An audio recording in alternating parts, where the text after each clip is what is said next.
Yes, సిటీలో ఉన్న college, సిటీలో ఉన్న దాంట్లో చదువుకుంటే ఒక అడ్వాంటేజ్ ఏంటి అంటే గెస్ట్ లెక్చర్లకు ఎక్కువ మంది రావడం, యాక్సెసిబిలిటీ ఎక్కువ ఉంటుంది అనేది నా 200% ఐ అగ్రీ. సండే వస్తే ఒక చిన్నపాటి ఈవెంట్లకు వెళ్ళిపోదు, కానీ that can not be the only reason. నువ్వు ఏంటంటే వాడికి చిన్న ఎడ్జ్ ఉంటుంది. నువ్వు యాక్చువల్లీ నీకు డిస్ట్రాక్షన్స్ కూడా తక్కువ ఉంటాయి, వాడికి డిస్ట్రాక్షన్స్ ఎక్కువ ఉంటాయిగా. The options to get deviated also are more. నువ్వు అదే విలేజ్ లోనో లేకపోతే టౌన్ లోనో ఉంటే the options to get deviated are bit less.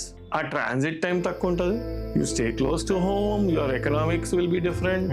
So నా పాయింట్ ఏంటి అంటే రెండిటి మధ్యలో ఆ బ్యాలెన్సింగ్ యాక్ట్ అనేది ఎలా చేస్తాము అనేది it is a completely personal decision. అందుకే కదా ఈరోజు పెద్ద పెద్ద పొజిషన్లలో మేము విలేజ్లో గవర్నమెంట్ స్కూల్లో చదువుకున్నామని చెప్తారు, లేకపోతే పలానా రెసిడెన్షియల్ కాలేజ్ చదువుకున్నామని చెప్తారు, రూట్స్ నుంచి వచ్చిన వాళ్ళు అని చెప్తారు.